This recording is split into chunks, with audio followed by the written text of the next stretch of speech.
Yo aseguro que los delitos de Antonio Pérez son tan graves cuanto nunca vasallo los hizo contra su rey y señor. A tan solo un paso de la frontera con Francia, Antonio Pérez debió recordar estas palabras de Felipe II mezcladas con el sinfín de acontecimientos que habían ocurrido durante los casi 14 años transcurridos desde el asesinato de Juan de Escobedo. Antonio Pérez había contestado ya, y lo haría aún más contundentemente desde el exilio, a las palabras acusadoras del rey. Su defensa era el propio servicio a su señor y la responsabilidad de Felipe II en la muerte del secretario de don Juan de Austria. Ahora bien, ¿cómo fue posible que el rey prudente, siempre desconfiado y atento a que ninguno de sus ministros alcanzara un poder excesivo, quedara atrapado en los enredos de un personaje como Antonio Pérez? El secretario de Estado consiguió el favor real como no lo había hecho antes ningún otro, y el hecho es aún más sorprendente cuanto su ostentosa vida, bien conocida en la corte y sin duda por el rey, dejaba bien a las claras la corrupción del secretario. Antonio Pérez vivía efectivamente rodeado de lujos excesivos para su sueldo. A su casa oficial, en la calle de Puño en Rostro, unió enseguida la que él mismo denominaba la casilla, con cierta dosis de falsa modestia, ya que se trataba en realidad de una suntuosa casa de campo situada en las afueras de Madrid y cuyos vestigios aún podemos encontrar en el actual convento de Santa Isabel. Por ella pasaron grandes personajes de la época, incluido don Juan de Austria, que estuvo allí alojado durante unos días.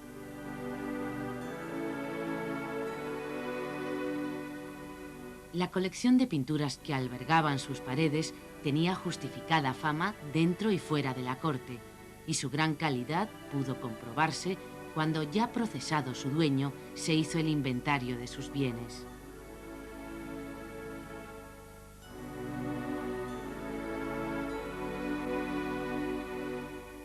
Superaba ampliamente el centenar de cuadros, con gran cantidad de retratos de grandes personajes y pinturas de temas profanos y mitológicos, e incluía varias obras de Tiziano, como este Adán y Eva, que se encuentra actualmente en el Museo del Prado.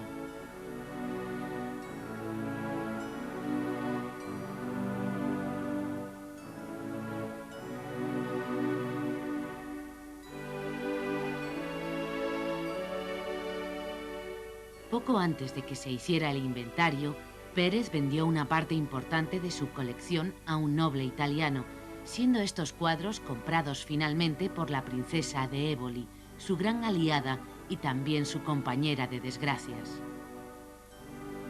Fue en efecto Ana de Mendoza y de la Cerda, esposa y luego viuda de Ruy Gómez de Silva, príncipe de Éboli y uno de los personajes más importantes de la corte, la que unió su nombre al del secretario en lo que Gregorio Marañón llama contubernio de ambición de mando y codicia de dinero. Y fue probablemente ella la que, ávida del poder perdido con la muerte de su esposo, captó la voluntad de Antonio Pérez, que le permitía de nuevo dominar los secretos de Estado y negociar con las mercedes regias y los entresijos de la alta política. Si además de esto existieron o no los supuestos amores que la leyenda y a veces la historia han querido entremezclar en este asunto, es algo que carece de trascendencia para todo lo que aconteció después. No se podrán encontrar en archivos como el de Simancas los famosos papeles que el secretario guardaba celosamente y que el rey tanto se afanó en recuperar, pero sí otros que nos muestran la personalidad de los actores principales de esta historia, como Juan de Escobedo, el ambicioso secretario de don Juan de Austria, y el propio Antonio Pérez, dos personajes pintiparados para el choque. Su relación queda reflejada en el hecho de que lo primero que hacían cuando ambos se entrevistaban era quemar las cartas que cada uno guardaba del otro. Así la comunicación entre Felipe II y don Juan de Austria, clave también en todo este conflicto, queda enredada en las madejas tejidas por sus respectivos secretarios. Una de estas cartas se salvó no obstante de la destrucción. Se trataba de una larga epístola que Pérez escribió a Escobedo cuando Felipe II decidió nombrar a don Juan gobernador de Flandes y que fue entregada por el hijo de Escobedo a los jueces.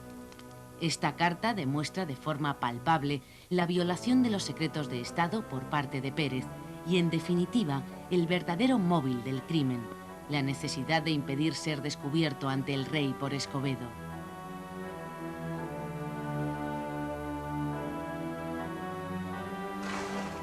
Antonio Pérez resolvió sus últimas dudas en la misma frontera, a un paso de Francia, y cuando la justicia le andaba ya pisando los talones. En los últimos momentos había contemplado la posibilidad de acogerse a sagrado en un monasterio cercano de monjes benitos, en busca de unas negociaciones que aún creía posibles. Pero el peligro que corría era demasiado grande, así que pasó la frontera en dirección a Pau, donde se encontraba la corte de Catalina, gobernadora del Béarn y hermana del rey de Francia, y con la que previamente había establecido contacto. Era la noche del 23 al 24 de noviembre de 1591 y quedaba muy atrás la primera detención producida en julio de 1579. Ese mismo día y casi a la misma hora había sido también detenida y llevada a la Torre de Pinto la princesa de Éboli. El arresto de Antonio Pérez fue atenuado enseguida, aunque se le había privado de un bien que entonces era de la mayor importancia, la posibilidad de ver al rey. La princesa de Éboli quedaba, sin embargo, recluida en una prisión que estaba considerada como una de las más duras de la época. Todo parece indicar que el rey consideraba más culpable a la princesa que al secretario del tráfico de favores, revelación de secretos de Estado y también de dos hechos gravísimos. Uno que se puede dar por cierto, el contacto con los rebeldes flamencos, y otro solo probable, pero del que existe abundante documentación, la posible intención de la Éboli de casar a uno de sus hijos con la hija del duque de Braganza, que por aquel entonces era uno de los aspirantes al trono de Portugal frente al propio Felipe II. 6 meses después de haber sido recluida en la Torre de Pinto, la princesa de Éboli fue trasladada a Santorcaz, otra fortaleza de los alrededores de Madrid. La decisión de eliminar a Escobedo fue tomada probablemente por la ilustre viuda y por el secretario de Estado ante las amenazas que aquel clamaba por toda la corte de contar al rey los tratos fructuosos de ambos a costa de los secretos de Estado. Tras el nombramiento de don Juan de Austria como gobernador de Flandes, Escobedo visitó la corte en 2 ocasiones y en ambas hizo unos belicosos planteamientos que no fueron del agrado del rey. Su estilo agrio y exigente y su aire amenazante le labraron pronto una merecida fama de intrigante. El insaciable Escobedo pedía con insistencia en nombre de su señor medios para invadir Inglaterra desde Flandes y destronar a Isabel I como deseaba el Papa. A estos planteamientos unía sus propias pretensiones, que incluían dinero, tierras y la concesión de honores. El verdinegro, como le llamaban el rey y Antonio Pérez, debió presionar a este último, y ante las largas que recibía una y otra vez, perdió la escasa paciencia que tenía y empezó a amenazar a Pérez. La tan mencionada idea de que Escobedo había descubierto los amores de la Éboli con Antonio Pérez y que era este el gran secreto con el que presionaba al secretario tiene muy poca consistencia, ya que las visitas de Antonio a casa de la Éboli eran continuas y se hacían a la luz del día, de forma que difícilmente podía el rey ignorar unos supuestos amores tan escandalosos. Así que Escobedo terminó resultando un peligro cierto para los negocios de Pérez y la Éboli, y la necesidad de eliminarle debió parecerles el único remedio posible. Y junto al asesinato, la idea brillante de utilizar al rey como ejecutor. Este audaz propósito solo podía llevarlo a cabo un hombre como Antonio Pérez, que conocía a fondo las debilidades del monarca y que tenía una influencia sobre su señor que casi no tenía límites. Si el propio Escobedo había facilitado mucho la tarea al fraguarse la enemistad del rey, Antonio Pérez terminará el trabajo presentando ante los ojos del monarca un Escobedo convertido en un peligro para la seguridad de la monarquía y que incitaba a don Juan a unas ambiciones de mayor gloria que inquietaban profundamente a Felipe II.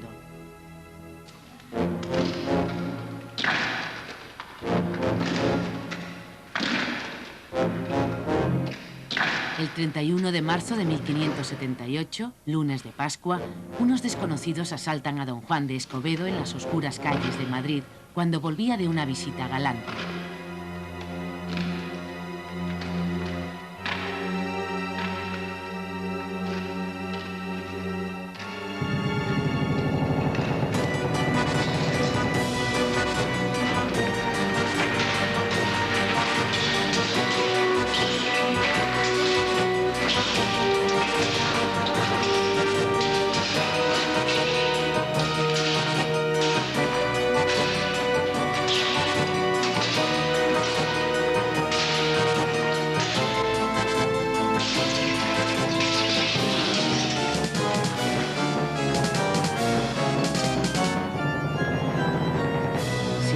Así, un capítulo histórico que arrastrará la fama del rey Felipe II, arrollará la buena justicia y terminará provocando traiciones, cabildeos y pasiones sin fin. Nada de lo que ocurrió después consiguió tapar un crimen cometido al amparo de la llamada razón de Estado. Tan solo unos meses después del asesinato de Escobedo, murió don Juan de Austria en la ciudad flamenca de Namur.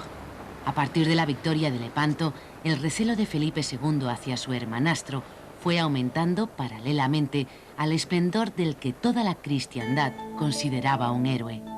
Don Juan era un hombre apuesto, intrépido jinete y justador incomparable, experto cazador, caballero de gran éxito con las mujeres y capaz de recibir a las visitas mientras acariciaba las melenas de un león de carne y hueso. Todo lo contrario a la formalidad del rey prudente.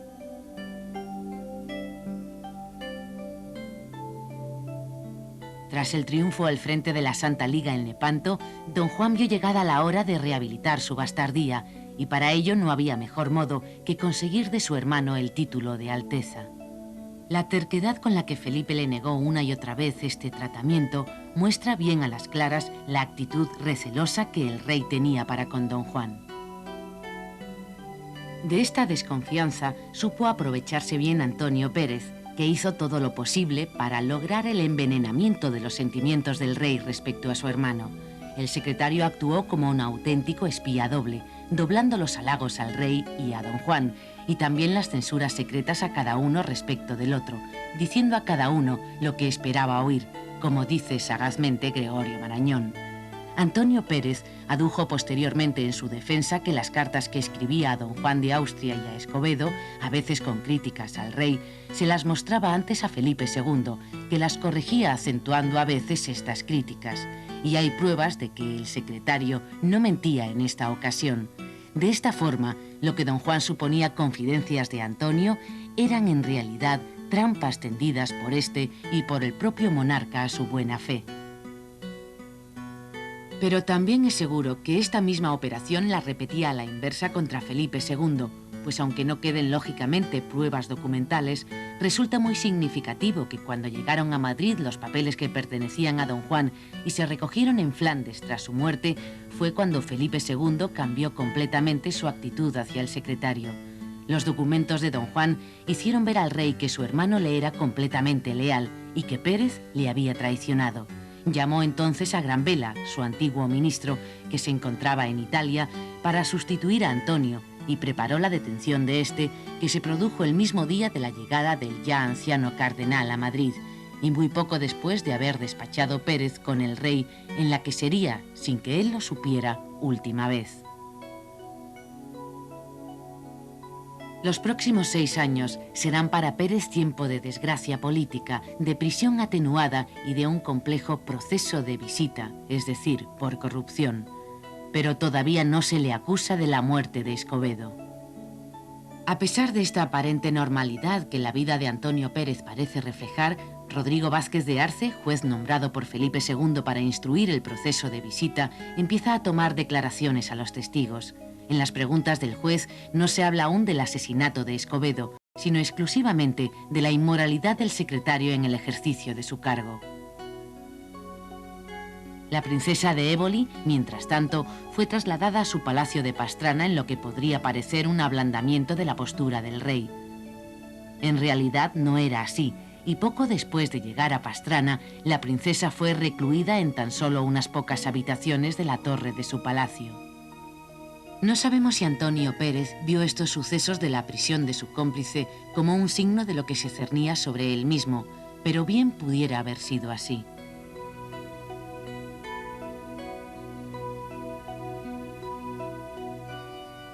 En cualquier caso, Pérez se dispuso a acogerse a Sagrado, hablando de esto con el arzobispo de Toledo, y espera los acontecimientos en su casa de Puño en Rostro, junto a la iglesia de San Justo, situada en el mismo lugar que hoy ocupa esta otra de San Miguel. Dos realidades empiezan a cuajar. De un lado, el run certero del vulgo que señala con insistencia la autoría de Pérez en el asesinato de Escobedo. De otro, el lento pero persistente actuar de la justicia que busca a los autores materiales del crimen. Uno de estos facinerosos, al parecer descontento por no haber recibido lo que esperaba, se constituye en delator, y a partir de su declaración aparecen ya nombres concretos ante la justicia, impulsada por la familia de Escobedo. La mujer de este visita al rey, y el detalle de que Felipe II se prestara a recibirla no debió pasar inadvertido para Antonio Pérez. La seguridad que le daba a Pérez el saberse en posesión de documentos comprometedores para Felipe II le llevaba a pensar en eludir la justicia y negociar luego su libertad desde el lugar seguro. Pero la determinación del rey pudo más en esta ocasión. Con Felipe II ausente de la corte, la justicia va a casa de Pérez para comunicarle la sentencia que le condenaba por corrupción y detenerle, y aunque éste logra huir y refugiarse en la cercana iglesia de San Justo, los alguaciles fuerzan la puerta y le sacan de su escondite en el desván para llevarle, con grillos en los pies y esposas en las manos, hasta el castillo de Turégano, donde le fue comunicada la sentencia. Esta sentencia, aunque condenatoria, no era todavía especialmente grave. 2 años de reclusión en una fortaleza y destierro de la corte por otros 10, con suspensión durante este tiempo de su cargo de secretario de Estado y cualquier otro oficio. También de este castillo intentó Pérez fugarse, pero de nuevo vio frustrada esta aventura. Felipe II, mientras tanto, reforzó los intentos de recuperar los papeles comprometedores para su persona que aún conservaba el secretario. Las negociaciones venían ya de lejos y las llevaba el confesor del rey, Diego de Chaves, que ofreció a Pérez la mejora de las condiciones de su prisión y la libertad para su familia, detenida a raíz del intento de fuga a cambio de la entrega de los papeles. Antonio Pérez accedió finalmente a entregar los documentos y fue trasladado a la fortaleza de Torrejón de Velasco, propiedad de sus amigos los condes de Puño en Rostro, y donde ya le esperaban su mujer e hijos. La realidad, sin embargo, era bien distinta, pues mientras Pérez permanecía en este lugar, se había iniciado otro proceso, aparentemente promovido por la familia de Escobedo, pero en el que se puede ver la influencia real y en el que ya se acusaba a Pérez del asesinato de Escobedo. ¿Qué había ocurrido para que Felipe II cambiara su actitud de esta manera? Si al principio el rey no había querido escuchar a los que pedían la detención de Pérez, ahora, 8 años después, carga su mano contra el antiguo secretario en lo que parece un intento de lavar su conciencia y reparar el buen nombre de su hermano ante la corte, pero sobre todo ante sí mismo. Pérez, no obstante, se había guardado una baza esencial, ya que entre los papeles entregados no estaban los fundamentales y de otros había hecho copias. La familia Escobedo terminó retirando los cargos a cambio de una fuerte indemnización y con este trato creyó Pérez que sería puesto en libertad, sin caer en la cuenta de que era el propio rey el que quería llevar la investigación hasta el fin. Los 10 años transcurridos, llenos de desgracias personales y políticas, le habían hecho reflexionar, buscando en su interior los pecados cometidos, y aquí el asesinato de Escobedo unido a la desconfianza hacia su hermano aparecían con enorme fuerza. Mientras tanto, los jueces habían conseguido reconstruir detalladamente todos los pormenores del crimen y ante la negativa de Pérez a confesar, fue finalmente encerrado en las casas de Benito Cisneros de Madrid y sometido a tortura. Previamente, Vázquez de Arce le había mostrado una carta que el rey había dirigido al juez, pero con la orden de mostrársela a Pérez si seguía negándose a declarar su participación en el crimen.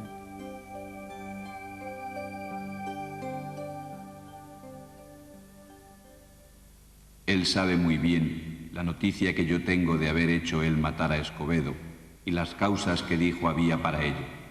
Y porque a mi satisfacción y a la de mi conciencia conviene saber si estas causas fueron bastantes o no, que yo le mando que os diga y dé particular razón de ellas y os muestre y haga verdad las que a mí me dijo. Como se puede ver, Felipe II estaba dispuesto a aparecer como consentidor del asesinato, pero a condición de que Pérez declarase las falsedades con las que le había convencido.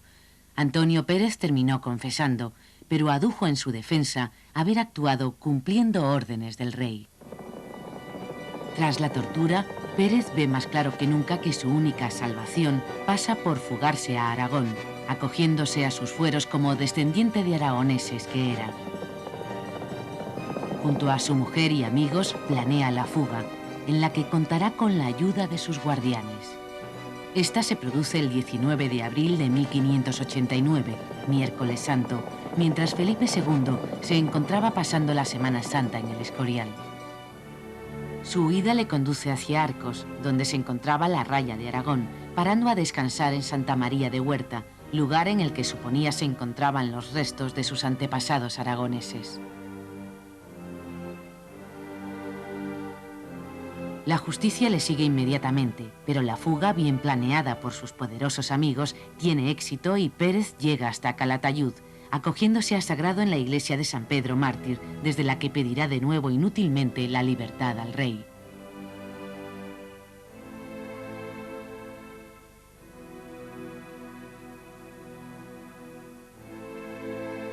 Entre estos legajos del archivo de Simancas se encuentran las cartas que Pérez escribió en plena huida de la justicia y confiando aún en obtener la gracia real.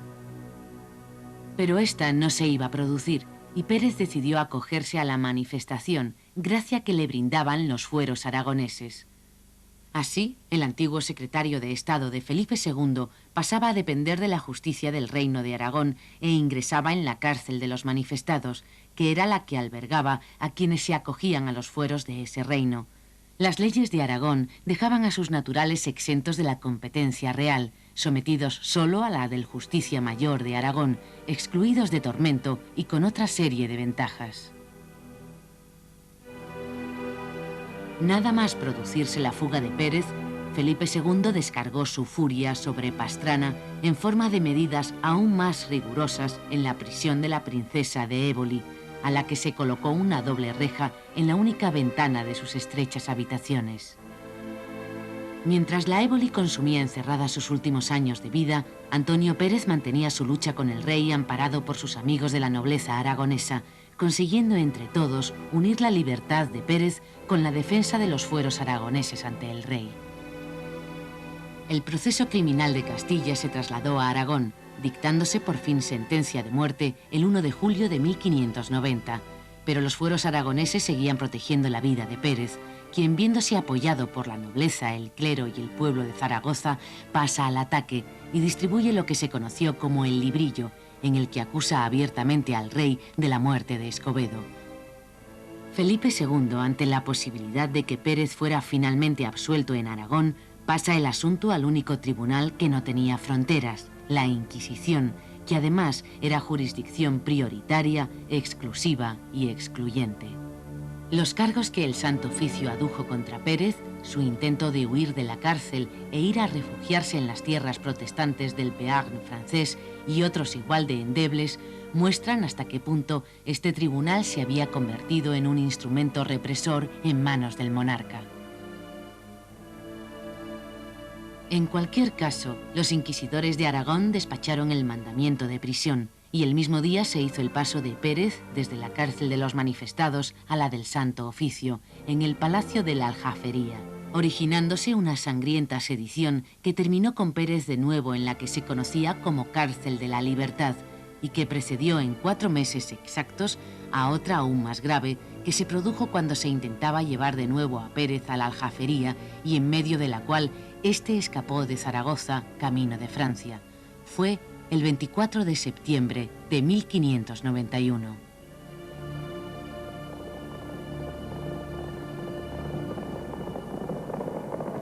El proceso de la Inquisición proseguiría inexorablemente hasta recaer condena de muerte contra Pérez.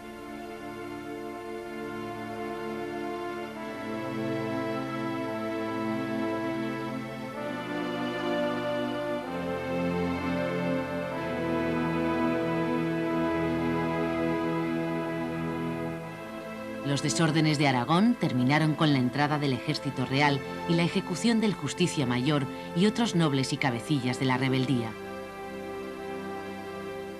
Continuaría así una historia mezcla de verdades a medias, mentiras sutiles y papeles de todas clases, unos falsos y otros incontestables, que pondrán de manifiesto el fracaso al que necesariamente queda abocada la justicia cuando se instrumenta en favor del poder. Antonio Pérez se refugió efectivamente en las tierras del Bearn, en el castillo de Pau, y desde allí intentaría vanamente invadir Aragón con sus amigos y las tropas de los hugonotes franceses.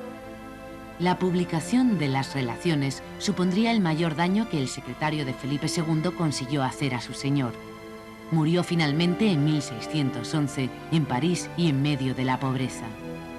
El análisis actual de los documentos que esgrimió contra el rey tampoco le deja en buen lugar, ya que la mayoría son copias o están manipulados. Ningún tribunal moderno los admitiría como pruebas. 4 siglos después quedan sin respuesta un sinfín de incógnitas, y es que, como dice el historiador francés Brodel, en este misterioso asunto nadie tendrá nunca la última palabra. Con el reino de Aragón ya pacificado, Felipe II hizo un viaje por esas tierras a pesar de su delicado estado de salud. Su preocupación fundamental durante aquellos últimos años fue la de poner fin a todas sus guerras. Se firmó la paz de Vervins con Francia y en cuanto a los Países Bajos, decidió que a su muerte pasarían a dominio de su hija Isabel, que se casaría con el archiduque Alberto de Austria. En la primavera de 1598, las constantes vitales del rey empezaron a fallar alarmantemente. Aún tuvo fuerzas para viajar a su querido Escorial, y allí fue consumiendo sus días hasta que el 13 de septiembre de 1598, despierto y sujetando fuertemente el mismo crucifijo con el que había muerto su padre, sintió apagarse su vida.